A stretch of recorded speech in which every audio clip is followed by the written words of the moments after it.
Hello everyone, I am Shautik and today in this video I am going to talk on Dina Mehta's play The Brides Are Not for Burning.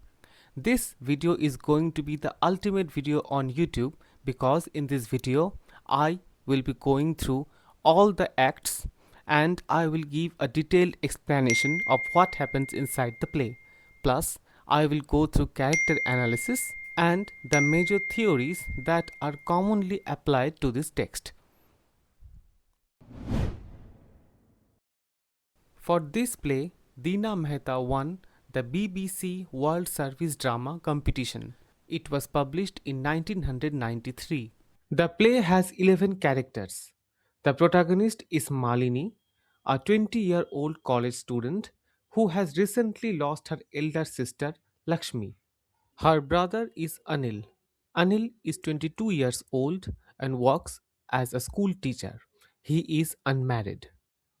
Malini and Anil's father is 70 years old and the head of the Desai family. Act 1 opens in the Desai tenement room. The 70-year-old father is searching the news of her daughter Lakshmi in the newspaper, but there is none. He has already fallen asleep on his chair.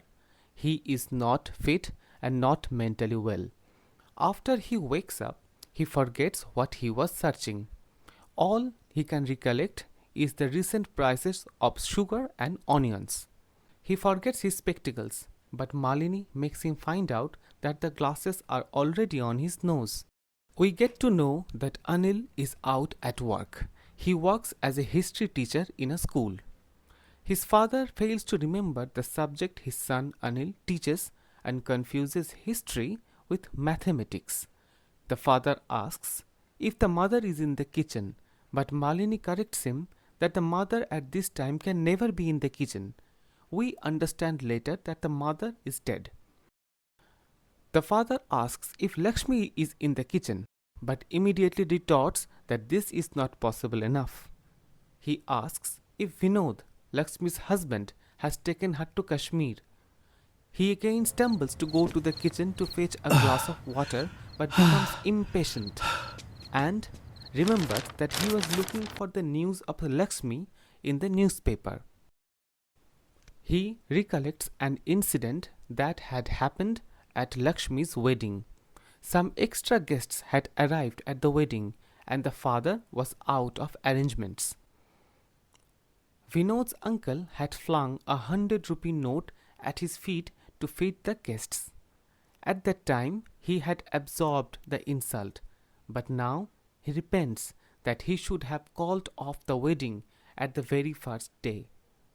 Marriage is an expensive affair. He had spent enough for saris and decorations. It was not easy for him to cancel the event. Malini asks about the irony behind her name Lakshmi, and the father says that it is auspicious to name the first child after the name of a goddess. He begins to wonder why Lakshmi is childless even after 5 years of marriage. The father had all 3 of his children within the first 5 years of marriage. To this remark, Malini says that the father had not heard of contraceptives and this is why he has so many children. Malini is outspoken and she is always angry at something or the other. We come to know from the father that there were twins after Malini, but they lived not long. The father had a previous wife. She had 6 miscarriages in the first 10 years of their marriage, and the father had sent her back to her own parents because of her inability to conceive. Father is very fond of Malini's mother. He recollects that her hips are wide and she is made for childbearing. He again sleeps thinking of all such things. Anil enters and Malini asks him about the verdict on Lakshmi's death. The verdict says it to be an accident. Malini objects that Lakshmi's sari was soaked in kerosene and that cannot be an accident. Anil is not skeptical and wants to believe the story that Lakshmi's sari caught fire while she was lighting the stove. Malini asks Anil if the body is in a recognizable state, but Anil refuses to speak on it. Anil says that Lakshmi's husband Vinod has tried to smother the flame, but it was too late. Malini again points out that the incident happened in the kitchen, but Lakshmi's body was found in the hallway. Anil says that according to the evidence, she ran out of panic.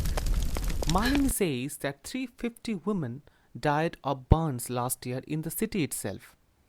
Most of them had life insurances, and after their deaths, the husbands got a lot of money. Lakshmi also had a life insurance policy. Lakshmi did not have a happy marriage. Her in-laws were not happy with the dowry that she had bought with her. Her two sister-in-laws made a joke of her name because they believe that she has brought jewelry not worthy of name and dresses that are fit only for the servants. Tala, Lakshmi's neighbor and friend, told Malini all these things. Lakshmi did never complain about it all. Tala has little to say about the death of Lakshmi, and Malini thinks that she might be afraid of speaking the facts. We come to know that Lakshmi did not complete her schooling and did never go to college like Anil and Malini. Her mother used to remain pregnant all the time and she had to babysit her siblings. Malini says, "What right had father to hold her back? It makes me sick, all this breeding and spawning." Whatever Malini says about his father, Anil always takes his father's side. Anil and Malini discuss the prospect of life insurance policy. Anil says that 5 people are questioned by police, but Malini points out that the 5 consist of Vinod, his mother, his brother Arjun, and Kalu, their servant, alongside their neighbor and Lakshmi's friend Tala. Anil asks Malini whether she still believes that Lakshmi's in-laws have murdered her. But strangely, before she could speak, the father speaks up in his sleep, lie still, or you will awake the children."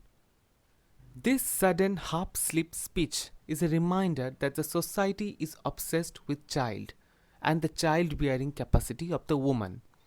If the woman fails to deliver a child, then she is made an outcast. Here comes an important line. Anil says, "She is gone now, let her go. She is beyond pain, beyond redress." Malini says, "But not beyond retribution." Retribution means giving punishment.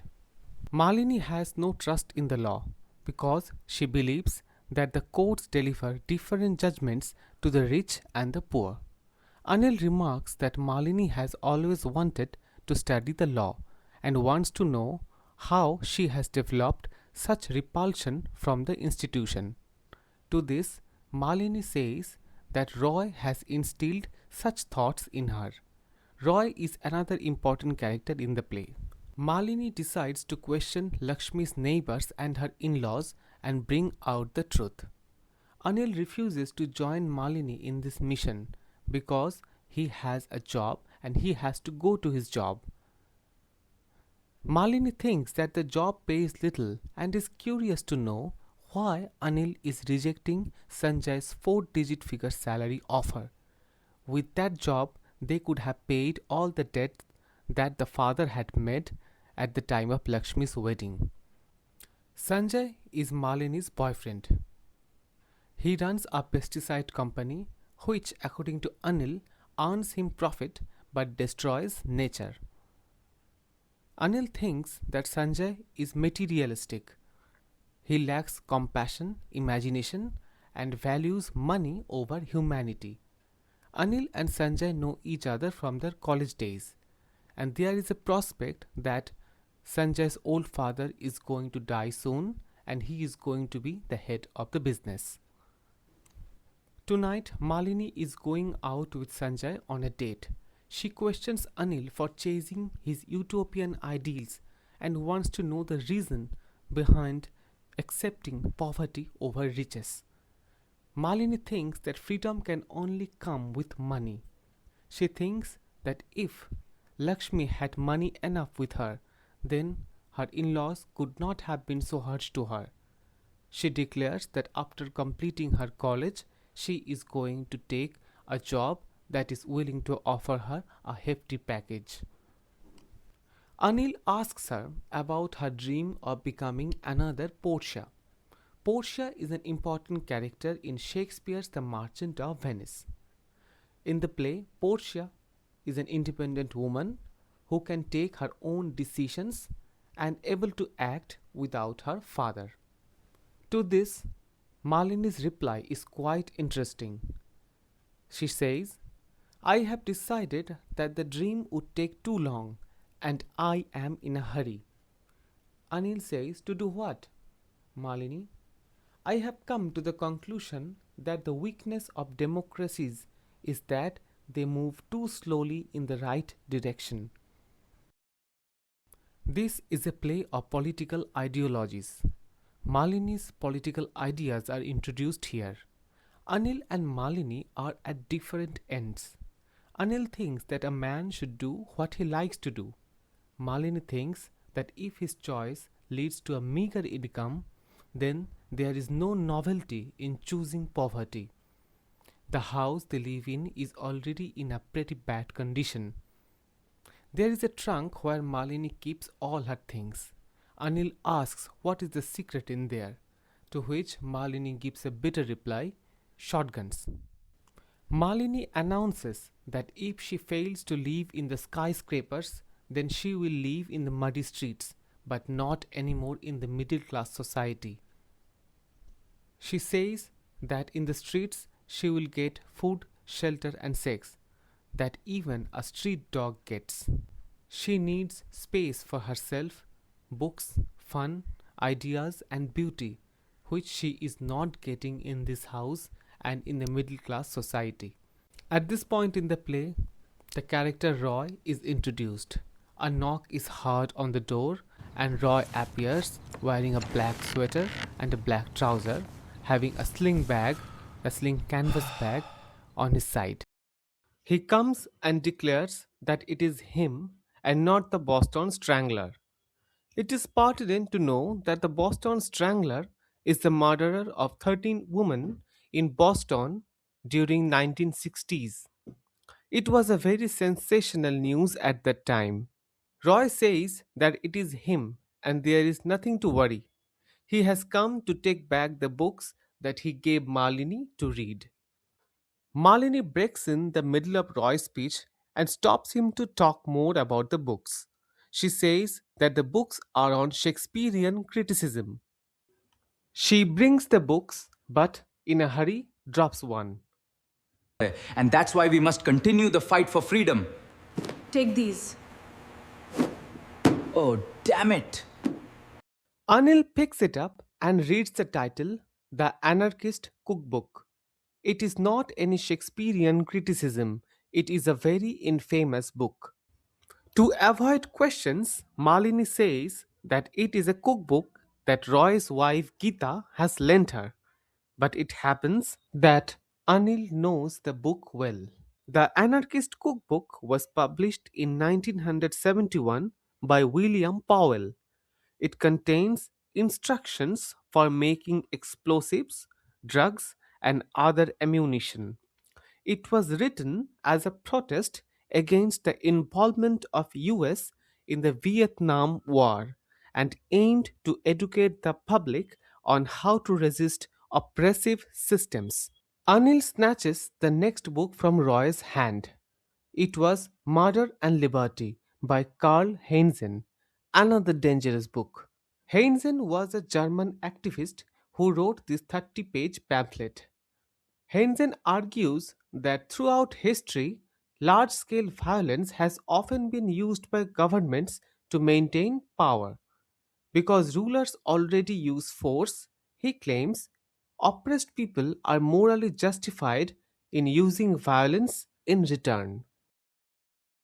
Roy appears to be a believer of terror and violence. He dislikes authority and wants to bring a revolution through murder and violence. He is an anarchist. Anarchy stands for the absence of government or controlling authority. Roy believes that murder on a large scale have always brought major historical development in this world. Anil does not believe in such a philosophy. According to Anil, the man who comes to power using violence becomes violent to reserve his power and crushes the weak. To understand this, let us take the example of Macbeth. How cruel was he to maintain his power? Roy has brought some kind of an illegal thing in his bag, possibly a gun or something. But the thing is never taken out of bag and never shown. We come to know that Roy's wife Geeta has done an abortion.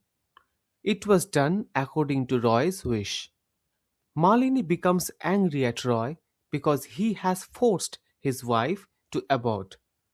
Roy thinks this is not the time for making more humans, a sort of political idea. Roy is very dissatisfied with Malini because by choosing a rich boyfriend, she has forsaken all her political ideals. According to Roy, she is running after money. He declares that Sanjay will never marry her. Roy says that Malini is now a prostitute and goes on to the extent of saying that if he had known this side of Malini, he would have taken Malini long ago himself. We come to know that there are some illegal things with Malini, probably guns. Roy refers to it as dangerous little toys. Malini declares that she no longer wants to be with Roy and support his agenda. She is not going to take part in mass killing. Roy says there is no remedy for the evils of our system except total destruction and a new beginning. While going out, Malini makes an important statement. She says, "Perhaps women will stay at home every night after the revolution." The statement is dubious, but it means that the revolution is only a male affair. The fruits of the revolution will belong to the males only. It will benefit the males and will never bring any change in the women's lives. The act ends with Malini going with Sanjay, who waits outside. Act 1, Scene 2. The scene starts with father and Anil playing rummy. We come to know that Anil always wanted to teach village children and do something noble, but instead he has to teach rich children in a private school. Professor Palkar, the professor of history at Anil's university, is introduced in this scene. While Roy is an extremist, Palkar offers a different sort of philosophy. Here is a snippet of his political ideas. You are an imbecile if you believe you can change anything in this country. Life goes on, the past continues. Read your history. After every conquest and destruction, the past simply reasserted itself. Palkar thinks that two things are holding India back. First, the caste system, and second, the belief in karma. People tend to present karma as an excuse for all his failures. Bah! Can you change a man who accepts misery as the condition of man? In their very abjectness lies their security. They don't want change. Palkar goes straight to the issue of bride burning or sati practice in India.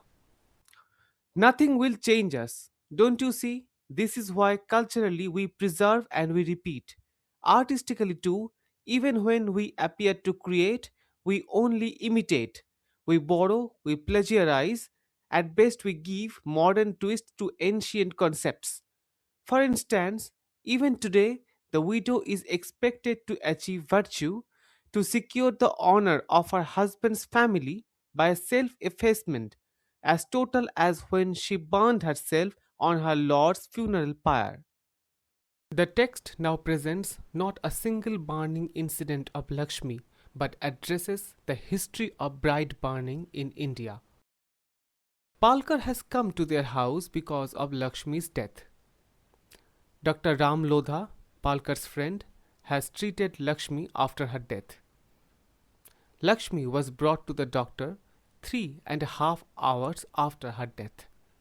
Palkar informed Anil that his sister Malini has been roaming with an extremist group in the university. Students are agitated because after getting a lot of degrees, there are no jobs. Roy Mukherjee, such an extremist, passed out from the university 7 years ago. Palkar has seen Malini with Roy.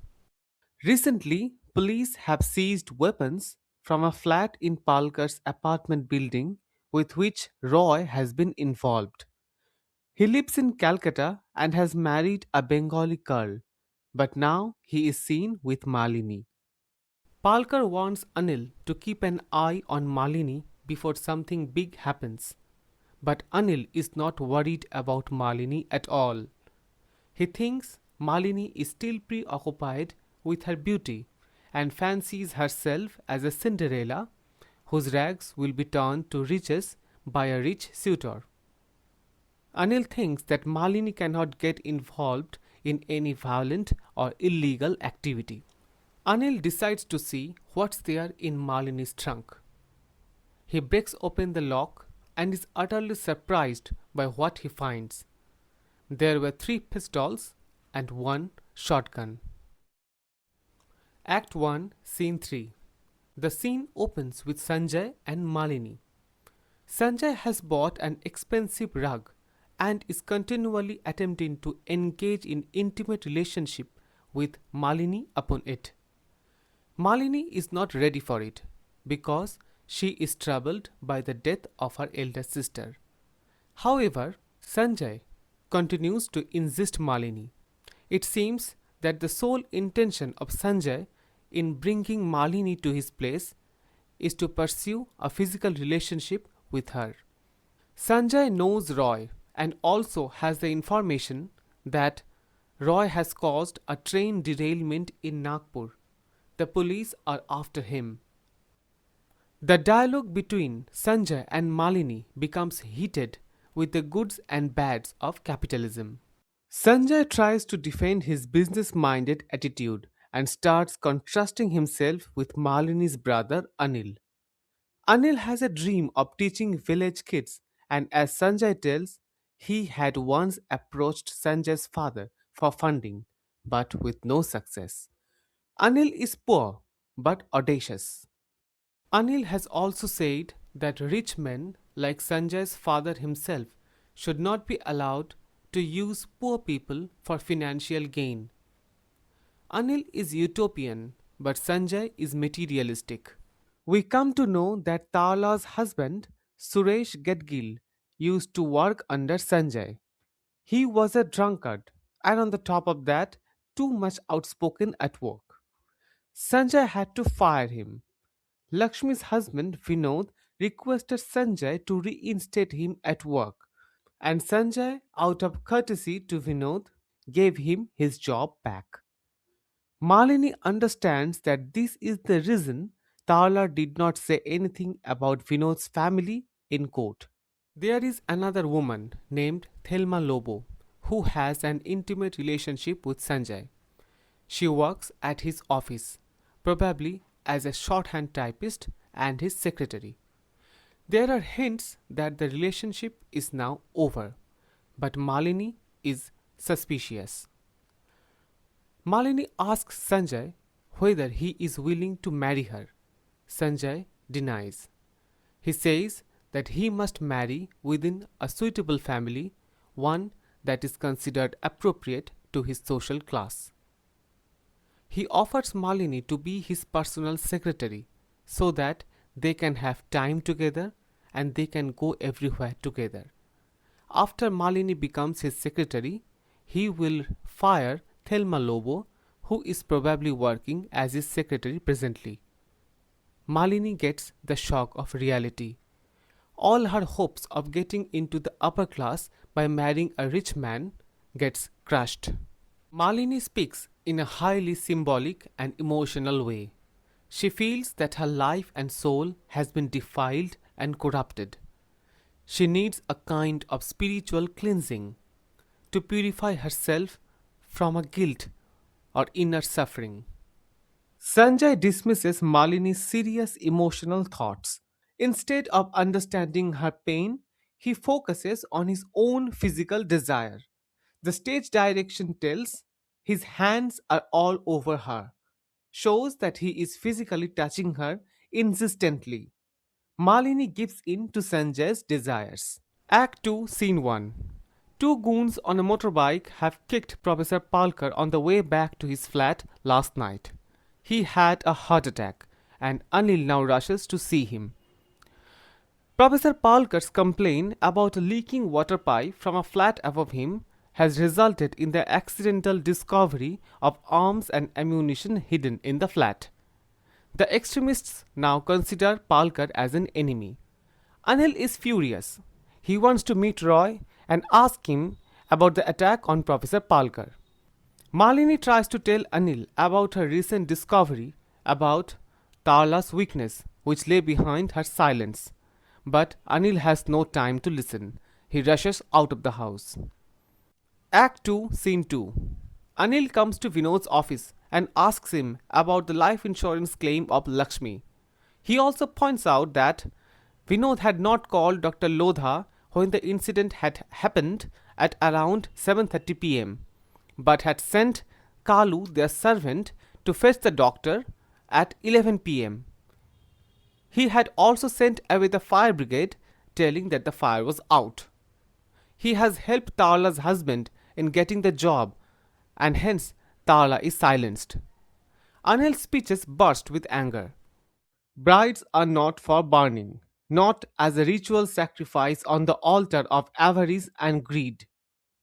This speech makes the title of the play, Brides Are Not for Burning. Brides are not for burning out of greed for insurance money. Vinod feels unsettled at Anil's questions. If Anil pursues another investigation and a suicide case is proved, then Vinod is not going to get the insurance money. According to Indian laws, suicidal cases cannot claim insurance amount. The insurance claim was of 80,000 rupees. Vinod proposes to offer Anil 10% of the amount or 8,000 in order to keep him sweet. He even raises it to 10,000. Anil exits without accepting the offer. Vinod calls his mother in a panic, and the way in which he narrates the entire thing to his mother confirms that they had murdered Lakshmi. Not a direct murder, but somewhat indirectly. Act 2, Scene 3. The third scene opens at Tarla's home. Malini gets to know from Tarla the exact things that had happened that day. Vinod and Lakshmi were going to visit an ascetic and take his blessings so that Lakshmi can conceive. But the mother-in-law starts accusing her, citing that it is her previous birth's misdeed because of which she is suffering childlessness. She has also said a lot of other insulting words to Lakshmi, and out of rage, she went to the kitchen and locked herself from the inside. The whole family literally watched Lakshmi burn and did nothing to break the door. Vinod, Arjun and Kalu banged the door several times, pleading with her to open. Vinod was about to break the door, but the mother-in-law stopped Vinod from breaking the door. Tarla says nothing more. After Malini leaves Tarla's place, the mother-in-law comes to her. She frightens Tarla and asks her about her conversation with Malini. Tarla refuses to say anything. She even hides the fact that she has already told half of the real story to Malini. Act 2, Scene 4. The scene opens at Lakshmi's in-laws. From Tarla's home, Malini has come to Lakshmi's in-laws. She asks Arjun and Kalu about what had happened on that day. Arjun is Vinod's brother and Kalu their servant. Kalu refuses to answer, but Arjun does. Arjun reveals that on that day, when Lakshmi was burning inside the kitchen and Vinod was about to break the door, the mother stopped Vinod. The mother or the mother in law said, "Let her finish what she has started inside there." He is interrupted as the mother in law herself arrived at the scene. In a heated conversation between mother in law and Arjun, Arjun reveals that Vinod is impotent. He cannot give birth to a child. Vinod has tried several types of medicines, but nothing helped. But the entire blame is upon Lakshmi. This childlessness was not her fault at all. It is hence proved that Lakshmi has committed suicide, and the suicide was instigated by the mother in law. Malini calls the mother in law a murderer. She has murdered Lakshmi. Act 2, Scene 5. The scene opens in Desai tenement room. Malini and Anil discuss about their findings. Anil is assured that the insurance claim is true. Anil considers that they can do nothing for their dead sister Lakshmi. Agitated at this attitude of Anil, Malini rushes to his trunk to bring out the gun.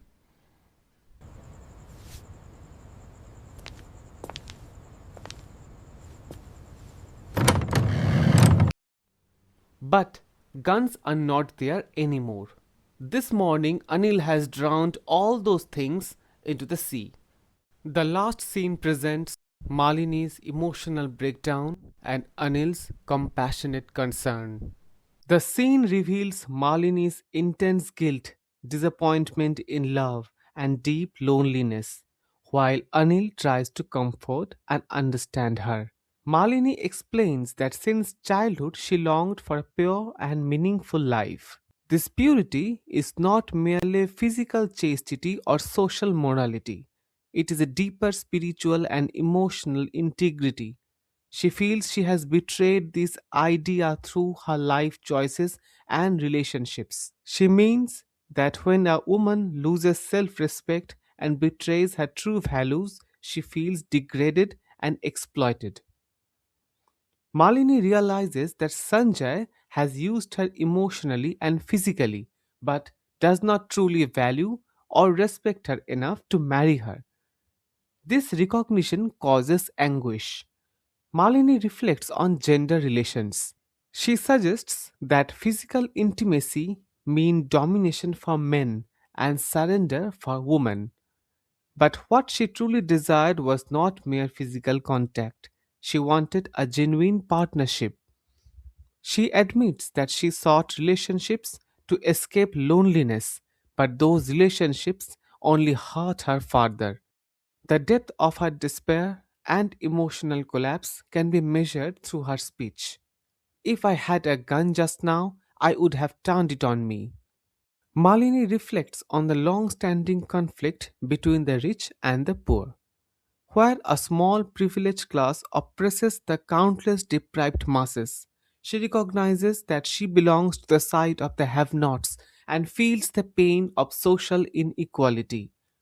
Questioning both violence and religion as solutions, she asks whether there is any divine guide or justice left in the modern battlefield of life. Malini confesses a painful truth. Although she understands the suffering of the poor, she still desires to join the world of the wealth, pleasure, and comfort. Malini believes others may hate her because she herself feels divided and ashamed. Her conflict is not only with society, it is within her own mind. Malini declares that Roy is coming and she is going out with Roy. Anil is shocked and calls the decision foolish, saying Roy's revolutionary dreams are unrealistic. Malini replies that she must go to escape her self disgust and the emptiness she feels after Lakshmi's death. She says she is not seeking love, but a way out of the indignity and pain of survival. Roy arrives and a heated conversation stirs up. Roy argues that when life becomes unbearable, people must take bold actions and fight injustice. Anil believes that change should come through peace and education, not violence. Malini sides with Roy and prepares to live with him. When Anil reminds her of their father, Malini bitterly says that her father never valued or understood her because she was born a daughter, not a son. Anil warns that their father, already hurt by losing one daughter, will suffer again if Malini dies too in a criminal activity. Roy replies that death comes to everyone, but Malini's sacrifice will give her life a meaning and she will achieve immortality through a larger cause. Anil dismisses Roy's words as childish fantasy and urges Malini to think maturely and remember her father.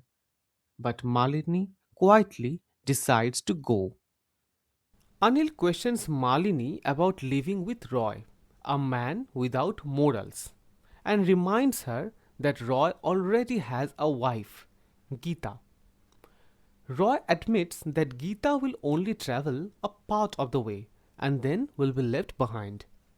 This shows Roy's lack of commitment and selfishness. Roy admits that his wife Geeta is sentimental and wants to live with a family, which is unfit for revolutionaries. Anil accuses Roy of treating women as temporary companions, and disturbed by this, Malini demands that Roy honestly explain how he truly sees her. As expected, Roy gives a vague answer. Now, you can find a similar theme in Rabindranath Tagore's The Home and the World. The revolutionaries eulogize a woman in order to use her in organized violence. Apart from praising her in a sentimental way, there is nothing to promise her. In Home and the World, Sandeep glorifies Bimala as the image of Mother India and tries to connect her beauty and charm with the spirit of the country. He portrays her as an emblem of patriotism and national pride. I see you as one of those strong flowers with no scent whose roots survive the harshest of conditions, very hard to destroy. In short, the stuff militants are made of. Likewise, Roy says that he finds Malini to be a tough flower. Anil successfully makes her understand that Roy does not fully understand her, but leaves the final decision to her. Before leaving, Anil informs that Palkar has died, and Malini is shocked by the news. Roy then pressures Malini to leave immediately, refusing to give her time to think. When Malini hesitates, he holds her arm painfully, revealing his forceful and cruel nature. Malini breaks free from Roy and tells him to leave. She says that although she has lost many opportunities, but she has one opportunity left, that is to educate herself and build a future for her that no one can deny her. Realizing that following Roy would replace one form of oppression with another, she rejects him. She concludes that Roy's revolution is not going to bring any change in women's lives, and therefore this revolution is not her revolution or women's revolution at all. The path to salvation is therefore education, or education can save brides from burning. Mehta uses drama as a platform for social change and reform. She dedicates the play to all the angry young women who can be whatever they choose to be. Her primary voice of protest is Malini, whose dissent functions at two levels. First, she protests against the subordination of women, and second, she protests against the ruthless capitalistic setup of which Sanjay, her rich boyfriend, is the representative. Malini is a spokesperson of Mehta. She is the rebel character who wants to challenge the system. She is the angry young woman who wants the solution for all the problems in the world. In the first phase of the play, she believes that violence is the only possible way to bring a change and thinks that her brother Anil's idealism are ineffective. But later, she rectifies herself and thinks that it is not violence but education can only bring a change in her life and stop all forms of subordination. Lakshmi is a subaltern woman. The term subaltern was first used by Antonio Gramsci. Subaltern refers to people who are poor, weak, or often ignored in society. Their voices are not heard and they have no power to speak. Gayatri Chakraborty Spivak, a noted critic of Indian origin, has said that the subaltern cannot speak. Lakshmi cannot speak for herself. She has got cards to go out for shopping, but she cannot resist her mother in law's oppression on her. Her husband is important, and the entire blame is upon her, but she cannot do anything. At the final moment, she opts for suicide rather than standing against her in laws. Anil is a moderate history teacher who firmly believes that education can only eradicate social evils. He has no faith on violence. He is an advocate for environmental conservation. He strongly criticizes capitalist businessmen like Sanjay for producing harmful pesticides. He refuses to be lured by wealth.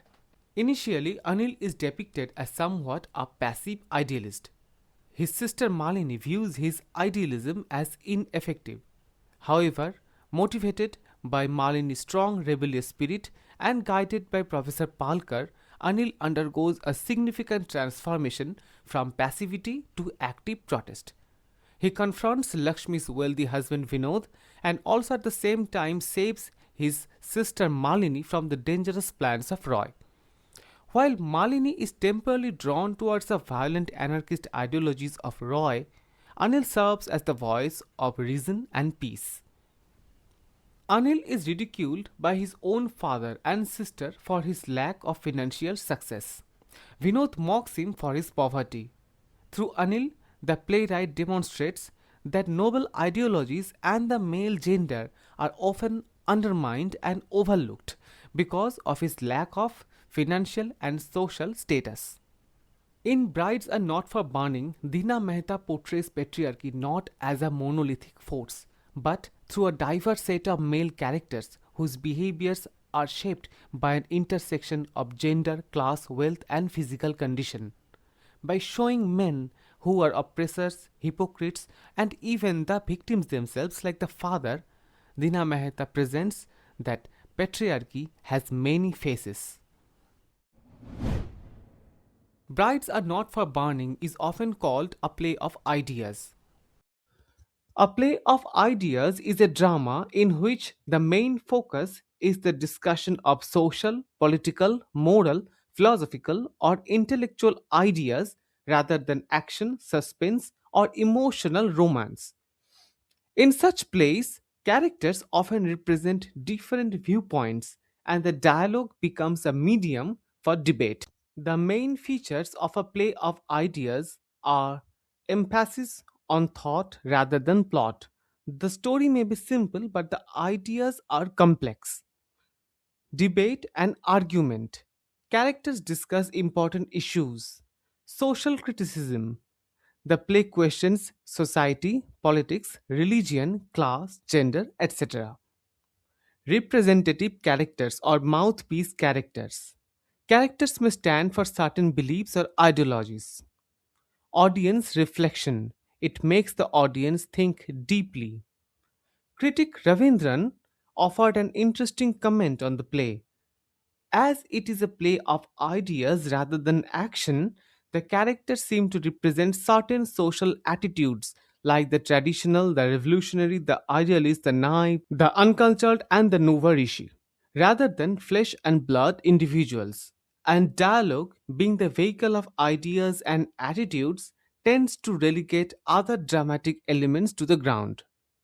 The ideas presented here are two ways of bringing a social change: one through violence, through mass killing, and second, through higher education of women. The problem of society are dowry, violence against women, hypocrisy of society, especially towards women, and the rich class and their exploitation of the poor.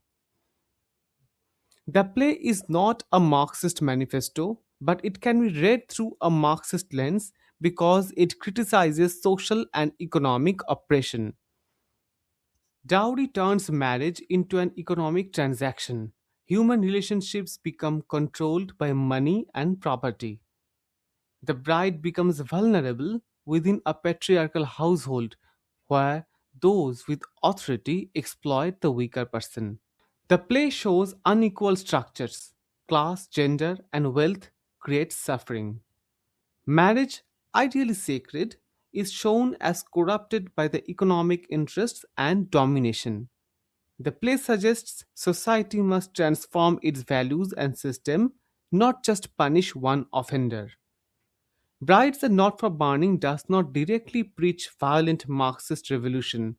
Instead, it reflects socialist or Marxist concerns such as exploitation, greed, inequality, and the need to change oppressive social structures like dowry and patriarchy.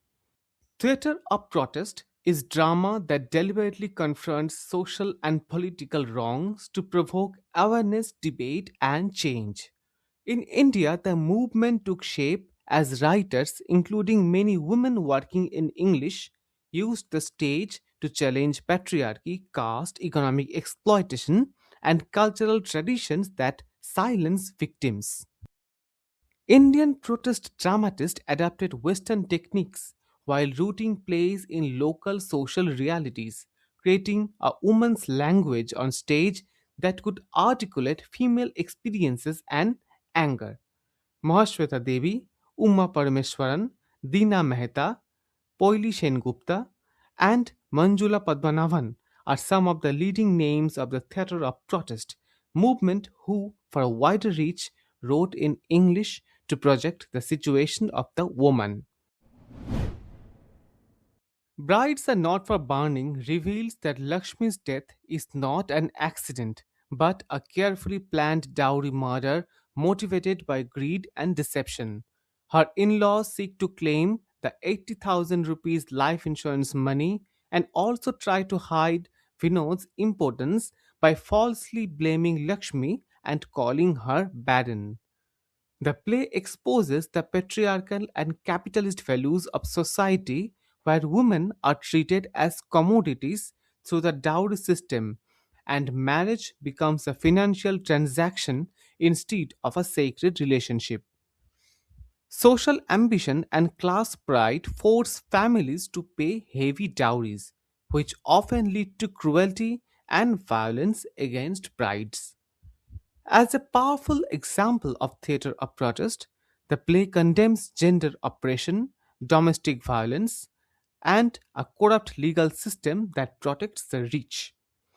Through Malini's courageous struggle for justice, the playwright challenges traditional norms and urges society to end dowry based violence and patriarchy. If you are helped by this video, please do subscribe to the channel.